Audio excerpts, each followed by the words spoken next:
Good morning and welcome to Italy and the 2025 edition of IRONMAN 70.3 Venice-Jesolo. What a beautiful morning we have out here today. I'm Matt Lieto here with Didi Griesbauer. Man, not a bad day for a triathlon. Not a bad day at all. Of course, Matt, this is the fifth stop in the 2025 Ironman Pro Series. It's the third 70.3 event of the series, and it's our first European stop of the tour. Yeah, I know the Europeans are pretty excited. We've kind of had a lot of attention in North America recently, and obviously South Africa and Australia early in the year. And it's time for Europe to shine, and some of the best stars in the sport that reside in Europe and elsewhere, obviously, are down here in Venice-Jesolo. And we can see them crouching down. They're on their knees, or kind of bent that front knee. So I think we're just a few seconds away from the start here. And Dee, we're going to see a lot of kind of long running for this first little section of the course, yeah? Yep, and the professional men are off as they take to the water here. Some high knees there. We saw them practicing a couple of run-ins here during their warm-ups. This is a skill, folks. If you are unskilled at this, it is definitely in your interest to do some practice. And every break is different, so you really need to do it on the race morning. Tides will be different, so the shoreline will be different, but a lot of the pros navigating that well, and you can see the difference between our front runners at the start of this Roca swim course and the guys just getting underway. The advantage that if you can high knee and navigate that break, dolphin dive there we see from our lead swimmer. Yeah. It really is a great skill. It is, and it's not necessarily always the best swimmer that's the best at that. It often is, but sometimes it's not. So you might see some athletes, you can still DDC athletes realizing they can still run. So they're still trying to dolphin dive. Well, it looks like two athletes are kind of forming two little peaks in the front of the Roca swim course here, 1.9 kilometers, one lap. That's a good, there's still, guys, that's a good 30 meters, and we're not even 30 seconds underway here. No, and let's take a look at the Roca swim course as our athletes are underway. It starts in Lido de Jesolo. And, of course, we saw that beach run-in start as the athletes will make their way into the Adriatic Sea, a nice rectangular oblong course there, and they make their way back to shore. Yeah, so kind of point-to-point-ish on that swim course, and I think we're going to see some fast times once they get out of these breakers. And, you would think that it's always going to be faster when you have these athletes doing the dolphin dive and running in far, but sometimes it can take a little effort out. And right now we see two, kind of distinct groups, Didi. One that's maybe sighting a little bit better, taking the tighter line, and maybe another one that's maybe looking more for open water, but it looks like that lead athlete is veering left to try to get on the feet of that first group. And I believe I caught a glimpse of an orange cap, and my guess would be that would be Rico Bogan, one of the definitely stronger swimmers in our field. Schomburg, I bet, will be up there. Arnold, another great swimmer. Bitados, the Greek athlete, also a very, very good swimmer. But I believe at the bottom of your screen there, that orange cap would be that of Rico Bogan. Yeah, I think you'd probably be right. I see an orange cap not too far behind that same group that he's in as well, and that would be Jan Stratman. Another one of the faster athletes out there, still Pierre Lacour, over that short course experience. He's going to be able to be in that group, and these athletes certainly are going to want to try their best to keep him off their feet if possible, but tough task. And dolphin dive your way in the proper direction if you get thrown by a wave or two. Totally, and because you can't see much when your head's in the swimming position, but if you can stand up and get your head 2 feet above the water, you can have a little bit better sight, and they're going to take advantage of that if they can. And just a few seconds out, we've got our starter with that little starter's pistol, ready to get these women started. It's a dud, but they're looks like off. It was a misfire, but you didn't have to tell the women twice. Off they go into the Roca swim course, and again, we see those high knees. I see the green cap there. That's Solveig Lovseth, very strong swimmer there. She's getting those knees up and over those waves. Dolphin diving under the wave is the best way to take it, so you don't take a wave to the face. That can slow you up, put you up in the vertical position when you want to get out there horizontally. Yep. And again, we can see some of our women again taking advantage of that skill of navigating that break and dolphin diving through it and on their way. Yeah, and this is a great shot, kind of showing the texture on the water of the swells that are pretty legitimate, and definitely more than we thought we would see here this morning. But see those athletes with the dolphin dive, and again, the dolphin dive, it's great, and you can really move yourself forward if you practice it, but it is really draining, as the women are actually getting some breakers on them. So a little bit rougher conditions for the women. So even more advantage to someone who has a little bit more of that kind of surf life-saving skill, or that, like the Aussies have that experience. Not a lot of Aussies on the start line for the women's side, but we'll see who has that Aussie skill as they go through the breakers. But Didi, it looks like back to the men's race. Jonas Schoenberg at the front. And Didi, this women's swim is blown apart. Yes. Absolutely blown apart. Again, in contrast, particularly to the men's race, where we've got 5 or 6 and then a 4-second gap to a group of 16 men. Our women are swimming in 1s and 2s and quite strung out here in the Adriatic Sea on the Roca swim course. Yeah, and it's a little bit tough with the camera angle that we had earlier and the light off the water to fully identify who those athletes were. But again, your probability, Didi, you're a pretty good prognosticator on who those are. As we're back to the men's field here with this elite group of 4 off the front with just a few seconds on a chasing group. And they are headed back to shore now. It's been a rough and tumble swim here so far this morning. Great if you're a strong swimmer and a skilled swimmer, navigating the break there, navigating the chop. It's been a rough swim with, we're going to see bigger time gaps, I would imagine. No, I think we definitely are, and it is not going to be that 21-minute swim that we had last time we were at this race with the pro field. Today just exemplifies the saying that you're likely not going to win a race in the swim, but you certainly can lose one. And I think some of our weaker swimmers that will suffer larger time gaps may have a tough time inserting themselves back into this race with some of the gaps we may see given the conditions out on the Roca swim course today, as our male athletes take their last right-hand turn here and head for shore. I wouldn't be surprised if that's Emil Holm at the front of this swim course. This athlete swam at 22:39 on his way to win at Ironman 70.3 Poznan, and has so many podiums and fantastic races over that shorter Olympic distance racing that I would not be surprised at all if he is our athlete that is in the lead at the moment. And we talk about the gap. If you were to approximate that, is that about a 10-second gap between the lead pack and the chasers at this stage? Yeah, I'd say in general it's negligible once we're in transition. Yes, I think the benefit of that gap is those 4 athletes can not be like spastic when they're in there, right? And they can focus a little bit more. They can not be like rushing everything. Just a little chance to breathe.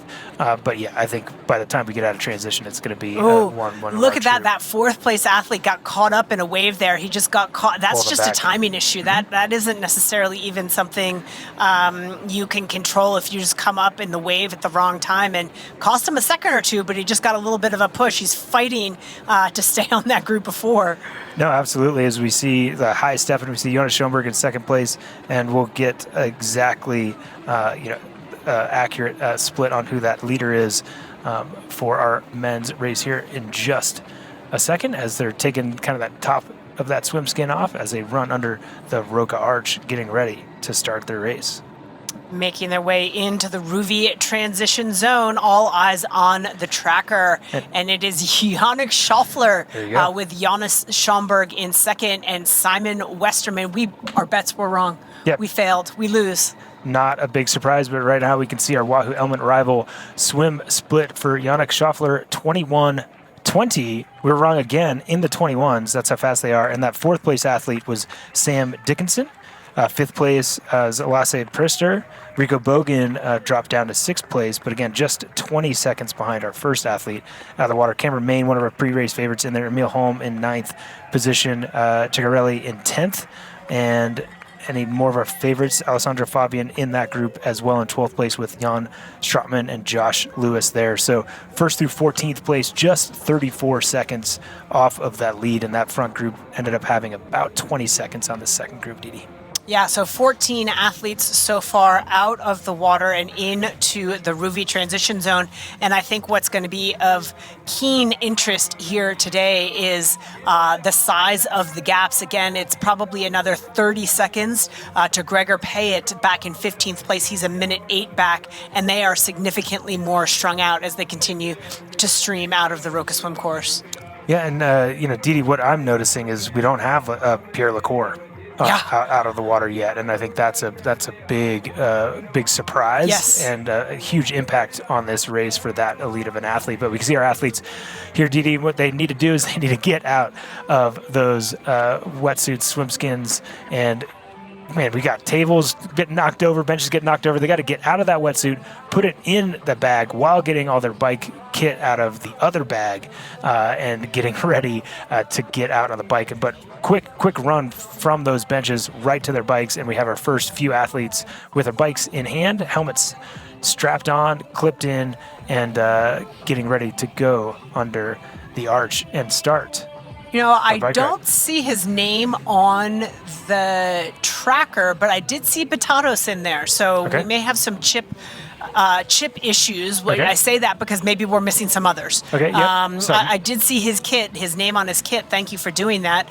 We saw an awful lot of guys in white tops and black pants, so that's going to be hard on kit differentiation there. But the stream of athletes coming out now as they make their way on to the Zoot bike course. There you go. Great eye, Didi. And suggestions. If you guys got a custom kit coming your way, make it fancy.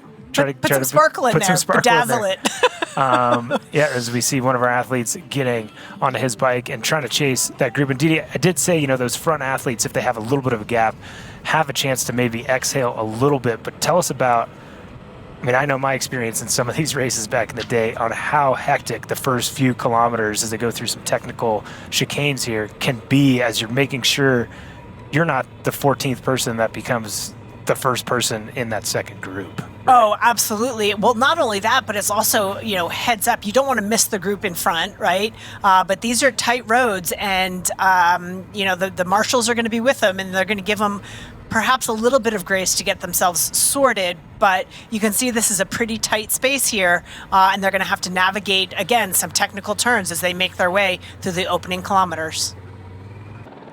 And again, huge advantage for who we are assuming is Lena Meissner at the lead of the women's race. Again, a really, really challenging swim out here on the Roca swim course has the men considerably spread out from top to bottom, and the women just in barely ones and twos. Really strung out. Totally different race between the men and the women as far as it's kind of panned out. And not too surprising, we have some really talented female swimmers that are kind of just on another level that are showing so. And when you're on another level, fitness-wise with your swim, performance-wise in open water, but also have that skill in these specific kind of conditions, that is Lena Meissner coming out of the water first in 23:33. Yeah, what an outstanding swim. That would be a course best, waiting to confirm that official swim time. But man, she smoked that given the complexity of the conditions out there today. And no one out of the water yet as we take a look at Lena Meissner's swim split 23:33 for the 1.9 kilometer or 1.2 mile swim, brought to you by Wahoo Element Rival. She is charging her way into transition. No surprise, she is the strongest swimmer in just about every field she enters and has landed on some podiums by virtue of that brilliant swim ability. So great swim for Lena Meissner. Yeah, and a full minute over Julie Lamolo at 24:27, and she's an athlete that is capable of leading out of the water here. But this is a great shot of our women's leader going through transition, taking that wetsuit off as we have those two athletes chasing behind her, and that's Louisa Pratt in third place, Didi, as you said, and those two athletes on the red carpet trying to do their best to stay within eye shot of our women's leader. Yeah, I think it's probably going to be pretty surprising for Jesolo and Jonja Pratt to hear you're a minute down. Yeah, that's huge. Because those are two great swimmers. And so Lena Meissner with just an exceptional swim today. And it's Emily Morier out in fourth place. She is 1:45 back. So again, our lead female here, Lena Meissner, with a minute lead over Julie Jesolo, Louisa Jonja Pratt, and another 45 seconds back, Emily Morier. So our women very, very stretched out. And this men's chase group moving quick. We've got Simon Westerman kind of on the back of these two athletes in front, doing his best to stay in this group. But things are starting to spread out. We've got a group of 8 at the front of this bike course. But Didi, back to the women's race. Back to the women's race, which right now, a very different picture from the men, which has 8 athletes in that lead pack. This is Lena Meissner all on her own. So a little bit of an advantage there in that she can take these corners and turns down in the bars. Again, you can see it's a tight roadway there. So the fact that she's got that all to herself, and she, of course, won't know what that remarkable swim gap was. She was gone out of transition before many of the women made their way to their bikes. So the lot of daylight between her and the second and third place athletes, Jonja Pratt and Julie Jesolo. For right now, our men's leader on screen, Rico Bogan, putting the other athletes to the sword, although he used a bow and arrow when he started this morning. He's got lots of weapons in his quiver. He's got it all, but I mean, they're feeling it. They're feeling it where it hurts right now with the athletes behind, and he does look like he is in control. As we check in with our women's leader again, this is Lena Meissner, who had an exceptional swim. She has Loveseth has moved up into second place and now sits 1:45 back, so she continues to impress. Maya Stea Nielsen at 2:11 back. She was one of our big movers. Jesolo has moved down a spot. Jonja Pratt has moved down a bit, and Anne Reichman really struggling to find any traction and get moving here. And that's Emily Morier and Sylvain Loveseth absolutely cruising. I can't say enough positive things about this performance from Emily Morier. Not that Solveig Loveseth isn't extraordinary, but I expected this from Solveig on the bike. Right. This is an exceptional performance from Emily Morier. What a performance, the fact that she is going literally wheel to wheel with Solveig Loveseth. So great performance. Could be a big breakthrough in our women's race. We've got some exciting racing going on, both in the men's and women's side. Rico Bogan on a flyer off the front of this men's chase group as we check in with men bib number 33 here. The men can't really do much to bring Rico Bogan back. They've given up a lot of time and enabled Jan Strotman to get back on board that chase group. At one point, Jan was a minute and a half down, and now he's right back with this group of now 9, I think we counted, chasers. Yeah, and Cameron Main here pushing the pace, doing the best he can to stay somewhat close. And I'm so impressed, Didi, with kind of the impetus that Rico Bogan took. You know, at first when we saw him on camera right at the beginning, you're like, oh, he's kind of hanging off the back of this group. And then once you saw him work his way through, he just went straight to the front. And to get a minute and a half. But as I see here now, Didi, that was Strotman has moved into third position in this group. So he's now moving his way up. And he's like, guys, are you serious? Yeah. Like, you're letting this guy go away? Yeah. And I'm sure he's grateful that he was able to catch the rest of this group from them feeling like they sat up to a certain extent. But it doesn't look like they sat up. It's just Rico's just moving. Well, Rico's moving, and there was a bit of, like, as we were saying, a bit of lack of leadership in the chasers. Now that Strotman is amongst them, maybe they get something moving. Yeah, no, it's quite possible that there's something up for grabs as far as whether or not Rico is going to have that. I think he does. I've got some confidence that if he's riding this well, that he knows what he's doing. This is fourth place female here, Maya Stage Nielsen. I don't know if you can tell. I don't know. I'm pretty good at we've got just next level signaling subliminal messages here, but I kind of think that's our fourth place female, Maya Stage Nielsen. Didi, but to quickly answer your question, I think I think he has a great opportunity where he's at, and I think he's going to be able to run well. But yes, he definitely has some talented runners behind. But talented women on the screen right now is Maya Steya-Nielsen. I think Maya, she was 5th place in the Ironman Pro Series last year, so a really good all-around athlete, super strong at the Ironman, maybe not, super strong at the 70.3 as well. A little bit of I'm going to use air quotes, a disappointing race for her in South Africa. Bouncing back and coming here to Ironman 70.3 Venice-Jesolo. And of course, our split screen here, we've got our men's leader on the left side of your screen, back with our women's leader on the right side of your screen. That is Lena Meissner, but the bad news for her is that through 48.8 kilometers, Solveig Løvseth has continued to chip away time. She has dispensed Emily Morier, who is now 1:24 back in 3rd place. Solveig Løvseth now 43 seconds back of the lead. So Solveig Løvseth continues to be the fastest mover on course, but Lena Meissner still doing a great job of it at the front of this women's race. Not a bad place to call a race. Not a bad place to call a race. I am still obsessing over Solveig Løvseth. Oh, she goes over a bump. Every bump in the road. I'm watching that left water bottle. She's got to tap that down and perilously close to losing that.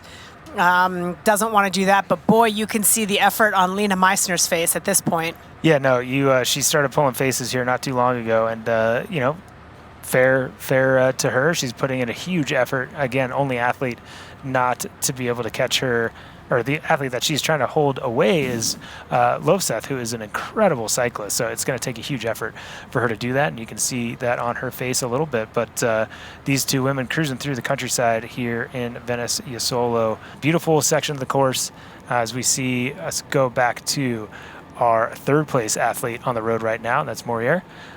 And she looks so good on a bike, very smooth. And it seems like, and I know she's losing a little bit of time to Løvseth, and Løvseth looks quite smooth too, but the effort seems like it's coming easier, certainly, for Morier than Meissner at this point, and she just looks very smooth. Yeah, she looks smooth. Again, this is the first time we've seen her. We talked a little bit about how some of our European athletes, this is their sort of hit-out race of the season. So while some of our athletes, we talked about Maya Steya-Nielsen having raced South Africa, this is the first time we've seen Emily Morier this year. She had a 6th place finish last year at 70.3 Les Sables and an 8th place finish at 70.3 Switzerland. So certainly a superb hit out on her season so far here at Venice-Jesolo. So don't let your eyes deceive you. That's still our lead 2 women. They're just overtaking some of the back of the men's race. And the men's race on the left-hand side of the screen, we can see Rico Bogan still cruising through the field now, 3 minutes and 5 seconds in front of chasing group with Simon Westerman, Jan Stratman, Emil Holm at the front currently. And that group is still pretty big, and it seems to be maybe even growing at 11 athletes in that group, Didi. And it looks like some athletes bridging up as well. And I think one thing, I was talking about parachutes and that group's going slow, but you look further down, and like Ceccarelli is 6 minutes down from the last split. It's going to be much more at this split. Anthony Costas, known as a very aerodynamic, fast cyclist, 6 minutes down. Fabian, 6 minutes down. And again, that was the last split. So the gaps from this group, group is moving. Yeah. It's just this man on screen, Rico Bogan, is just on a totally different level and still holding enough pace at this point that our predictive split is still 1:52, and to do that by yourself on a flat course. But Didi, look at this. This is not the fastest course you could be on. This is a very technical, very turny, very twisty course, and I think Rico Bogan is showing some of his ability as a really good, talented cyclist, as we see Løvseth making the pass on Meissner, getting to the front of the course. And the first time we've had a different women's leader since the gun went off. Yeah, absolutely. So now into the lead, Solveig Løvseth. Not necessarily surprising. She is one of the stronger cyclists in our professional women's field today. What surprised me is how long it took her to get there, by virtue of an exceptional swim from Lena Meissner, and so far a really strong performance on this Zoot bike course out of the young German. But Solveig Løvseth now in control of our women's race as we check back in with Maja Stea Nielsen, who sits in 4th place right now. She's been hovering at 210 to 220 back off the lead. Solveig Løvseth obviously moving forward, but hanging in there. Not really going forward, but certainly not falling back, and a solid performance so far from Maja. I'm going to give Rico some kudos now and say that as the real estate winds down on this Zoot bike course, we will look to course best times, which was set 3 years ago, back in 2022. The last time there was a pro field here, course best 1:58.55, and I think will see the better of that here today. Oh, absolutely. He's going to be close to 1:53, about 5 minutes faster as we see him cruising through the very, very final sections of this Zoot bike course. Got one more roundabout to go around, a soft roundabout, barely has to turn at all, but you can see him taking his feet out of his shoes, getting onto that red carpet, getting out of the saddle, and side saddle dismount, and he's going to maybe throw that bike. Oh, there we go. Almost pulled a Taylor nib. Oh, Didi. Come on. Too soon? It's too soon. But takes his bike all the way to the pro rack, as we saw before, very close to where the bags are there. So that's his rack there, bib number 1. He's right there. We can see the run gear and bike gear bags right in front of him. Also bib number 1, so he's going to have easy time finding where his bag is. As we take a look at Rico Bogan's bike split, courtesy of Wahoo Element Bolt 1:53.34 for 90 kilometers or 56 miles. And for those of you tuning in at home, I'm just going to say, that's fast. Crazy fast. It's so fast, Didi. Like the average pace on that, 47 kilometers. That's mental.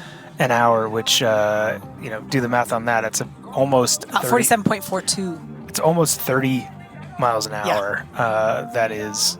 It is 30 miles an hour. It's crazy, absolutely crazy. Trying to figure out where to go after he got his socks on and see the athletes chasing behind. See, again, it's frantic still, Didi. Like there's so much, there's all this battling back and forth and very, very high output. So my question to you, and obviously we didn't see the start of that, strategically, what is the value of that? Is that a race ranger, light turned red, I have to go? No, I just want to get to the dismount line.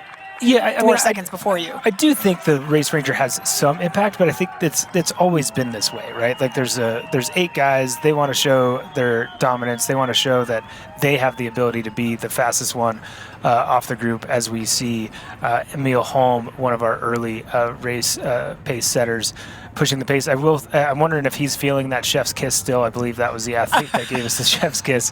But on the left-hand side of the screen, these guys are fighting the final kilometers, trying to get off that bike first, while Rico Bogan's already kind of letting his legs come to him out on the Hoka run course. Our chasers get on. It's Emil and Cameron Watt getting off the bike, racing strong to that first corner as they both gingerly get their bikes around that corner on the red carpet. We see great overhead shot, Didi, of our male chase group. The Thundering Herd. That is the Thundering Herd makes their way into the Ruby transition zone. Look at that overhead shot. All of the guys, they're like ants on an anthill. And those ants are 4 minutes behind Rico Bogan, who again shot that arrow pretty early in that bike ride to get a gap. And there's so many guys, there's not going to be any real estate left on the bench. No, it's absolute chaos. And there's now 13 athletes off of the bike, 12 of them all sitting on those benches right together, trying to find their bag, trying to get their socks, their shoes on. And, just 4 minutes ago, Didi, we were looking at how, it was almost like he could have sat down and had a cup of coffee. Like it was very quiet. He could gather his thoughts. Not what these athletes are experiencing right now. Very, very different energy, very different environment as we see our athletes getting up and over that bridge there. Again, that's Emil Holm, athlete that has been really one of the drivers. I think if there's a driver in that group, he was one that was always trying to kind of push the pace just a little bit. We see our women's leader taking the left-hand corner as we get very, very close. Just another few seconds, probably less than 2 minutes till she gets in off of this bike is Lovseth, and a great overhead shot of her as she comes through. We can see total time for the women's time on the upper left side of the screen with the swim. That's 2:35.13 as she reaches down, undoes that Velcro, gets soft over that little bump so she doesn't have any issues on her bike, and going to put her shoes on the top of her feet and then head right into transition, Didi. Exceptional performance here for Solveig Lovseth. No surprises, I would say, but she's put herself in a position where this is her race to lose. Yeah, and I don't just say that because she's at the front of the race, but she's got the ability as a runner as well. So, whereas in the men's race, Rico Bogan has some problems behind him, thundering down his backside. Solveig Lovseth is a very, very capable runner, one of the strongest runners in the field, and this is definitely her race to lose. That will be second into transition, Lena Meissner, who led for just about half of that Zoot bike course. So a great performance for her. She stops the bike clock at 2:11:40. So a very, very fast bike split for Lena Meissner as well, as she racks her bike and makes her way over to the gear bags, where she will swap out that helmet and put on those Hoka run shoes and make her way out to the run. But of course, the women's leader, Solveig Lovseth, 2 minutes, 21 seconds up the road.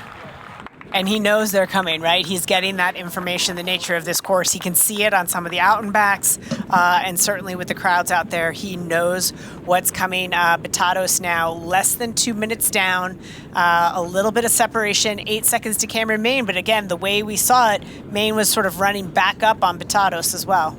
For sure, and just because we talked about him before the race, in 14th position, fastest runner out on course, Pierre Lecour. Yes. He is absolutely hauling, so he's even running faster than Batados and all the other athletes in between.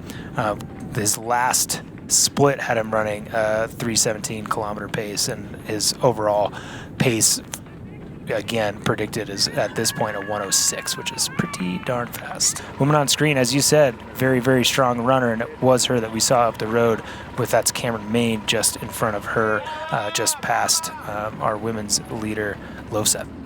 Yeah, so Solveig Lovseth, very much in control, looks relaxed, fluid, has quite a bit of real estate between herself and the chasers. But boy, that chase pack is going to be an exciting race with Lena Meissner alone in second, Emily Morier, and then Maya Stage Nielsen and Anne Reichman. All of those three women were in transition together, so quite a battle there in the women's race. And these athletes on screen are a great example of that. And again, Cameron Main knows Batados has that aggressive nature and aggressive racing, and he responded to an attack initially, then he let him go, and now he's reeling him back in. I think that's a smart athlete, taking time and not pushing it at a pace that he can't sustain. But right now, Rico Bogan is just a matter of time, and I know you and I both are looking behind and seeing if we can. I know. See I was like, anything. is that an escort bicycle that we see? Not quite yet, but we might actually now see it way in the background. But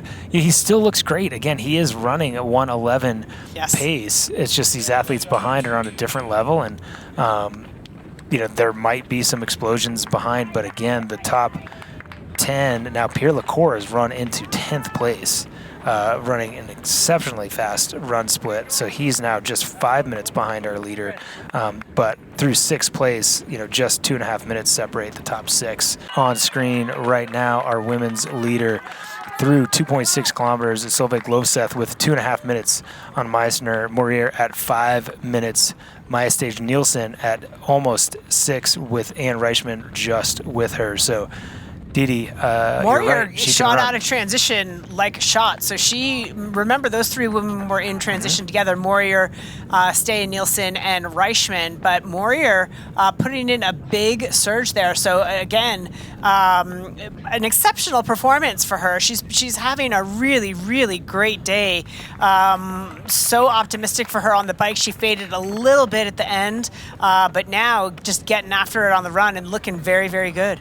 Now we are back with our leader of the men's race here at Ironman 70.3 Venice-Jesolo, Panagiotis Batatos, in first place with a lead now, and he's putting in an effort after he passed Rico Bogan, and we're going to have, looks like, maybe a bit of a replay, and yes, look at the pace. Cyclist has to get himself out of the way as Batatos goes through this twisty section, and especially Didi with that kind of run speed and ability to change pace on a quick turny sections like this, he's just going to break Rico Bogan apart and just blazes As I say, by him. as quickly as he goes by him. Now we knew that, Rico seemed to be tightening up a little bit, just didn't have the bounce in his step. He's trying to take the bait, but there's just no way. Not a chance. And again, I would say in male professional Ironman 70.3 racing, I don't think there's somebody with as much of a kick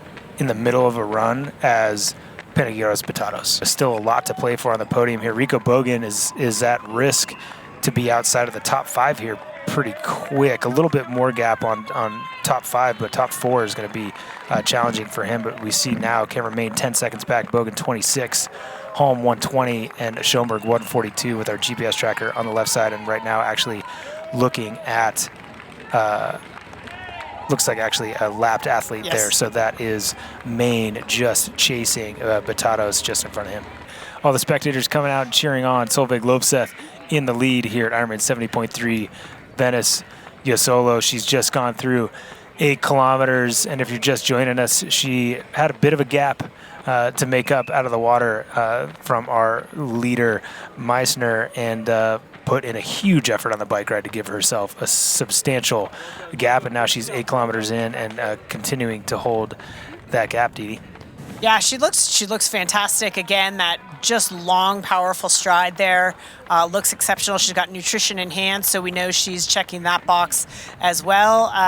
No stresses for her right now. Our men's leader right now, Batatos, going around one of these 180s. We'll see he looks over his left shoulder, looks up the road a little bit, and that's him looking for the Scotsman on the left-hand side of the screen, Cameron Main, who is charging towards that U-turn as well. Those two athletes absolutely in a battle right now, Didi. I want to get eyes on the core, who's running so crazy fast right now.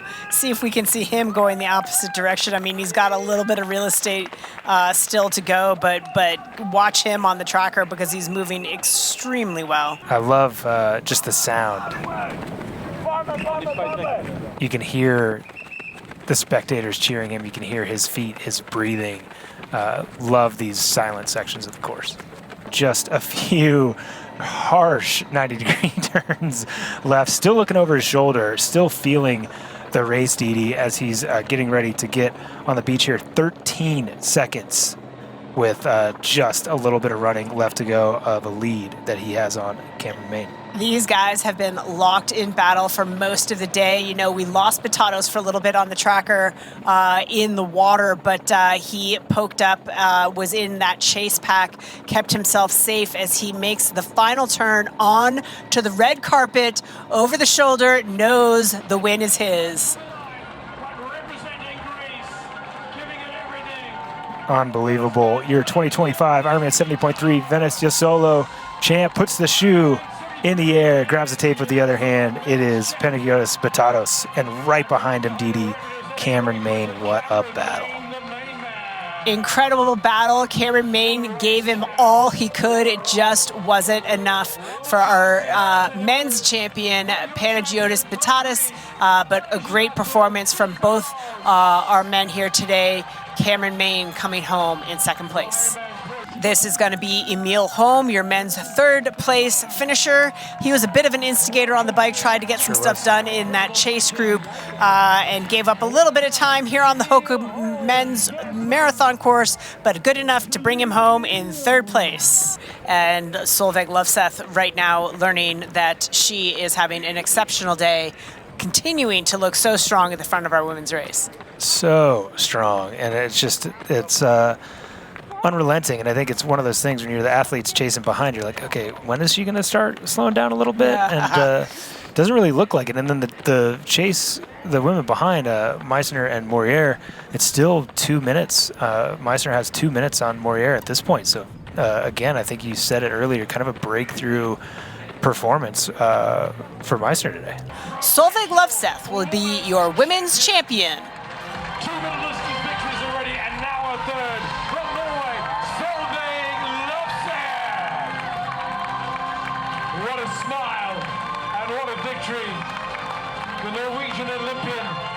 A lot of work went into being able to raise that tape all alone at the finish line. She doesn't even look winded. She doesn't. It's annoying. She doesn't even look winded. It's annoying. It's amazing. Yeah, that's amazing. Amazing performance. Solveig Løvseth. It's been a hard day, but the sights to be seen here in Venice-Jesolo make it even that much sweeter as we see Meissner taking the left on that red carpet, and it's going to soak up every minute.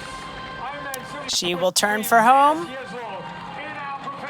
A very well-deserved second-place finish from Germany for Lena Meissner. Yeah, she's definitely taking in as many of these kudos down the finish line as she can. Your third-place finisher is going to be Emily Morier. Look at that smile, look at that victory. Félicitations. And what a spectacular host city this has been for us today, Matt. It's been amazing, and here we go. This is our male pro results, top 10. Penegos Batatos, again, so aggressive in his racing on the bike and the run to get that win. Didi can remain in second place, Emil Holm in third. Yeah, and then Sam Dickinson, Jonas Schomburg, Pierre Lecour with an exceptional run. Rico Bogan, our men's bike leader, faded to seventh on the run. Yeah, that's my first 70.3 for this year. So, I'm really happy to win. Just talk us through the race. You know, we had Rico in front for a very, very long time. But chatting to the other guys, apparently you flew out of transition like you were shot out of a cannon. Yeah, I had a bad transition. I had slow transition, but then I find my rhythm on the running. Then I catch the camera on the 10 Emil in front. And then I didn't know that I thought Rico was a lot of in front. It had a huge gap, so I thought, okay, maybe second. And then I ran to finish the second, but then I understand I was so close with Rico, and then, okay, I said, let's go to win. Yeah. The big mover was Jonas Schomburg with that performance, just 3 points away from the lead at the Ironman Pro Series and jumped in front of Christian Blumenfeld. Amazing result. Yeah, and again, we just read them off, but here is a printout version of our women's top 10 with our women's champion, Solveig Løvseth, at the top of the leaderboard. So our women, exceptional performances there. Qualifying slots to Lena Meissner, Emily Morier, and I believe Anne Reichman picks up that third spot on the women's side. Oh, really? 3:53, yeah, one of the fastest 70.3 times in the world. Oh, because when I crossed the line, it said like 4:01 on the screen. But that's probably from the men's start. Okay. Oh, wow. Yeah, I'm happy with that. It looked like a strong performance. You were steady on the swim and the bike, but your run was incredible. Oh, thank you. My swim was just, I don't know, all right, I guess. Not my strongest discipline. And then on the bike, I knew that Lena was in front, so I just basically chased her for the first 60 Ks, and then tried to just keep even watts all the way to the transition. And then on the run, I'm like, I didn't really get that much splits, so you're always afraid that someone is coming from behind. So I just try to like keep the pace high on the run as well, to make sure that like nobody came from behind. And yeah, on the last part of the run, my like main goal was like I just can't blow off now, because then I will destroy everything. So try to like be a bit more conservative and just enjoy it a bit as well. And it was like quite easy to enjoy it with so much spectators around. So really a good day. Yeah, and staying strong, Maya Stage-Nielsen finishing in 6th place, and then big moves, Didi, for the series standings in the Ironman Pro Series, and Reichman get to the top of the list in front of Chloe Lane. 6,833 points. Yep, she retakes the lead. She had it briefly, got knocked out, and back atop the leaderboard. And of course, Maya Stea-Nielsen moves up 9 spots into 3rd place, and Enrique Gruper moves up 6 spots into the top 10. It was a great race today. Awesome to see it. And thank you so much for tuning in to the 70.3 Venice-Jesolo. Watch on-demand replays of all Ironman Pro Series broadcasts exclusively in U.S. and Canada. Sign up for Outside Plus today. And globally, watch the proseries.ironman.com Ironman Try on YouTube channel or any other of our global distributors. I'm Matt Lieto for Didi Griesbauer. Thanks so much for tuning in. This copyrighted broadcast of World Triathlon Corporation may not be retransmitted, reproduced, rebroadcast, or otherwise distributed or used in any form without express written consent of World Triathlon Corporation.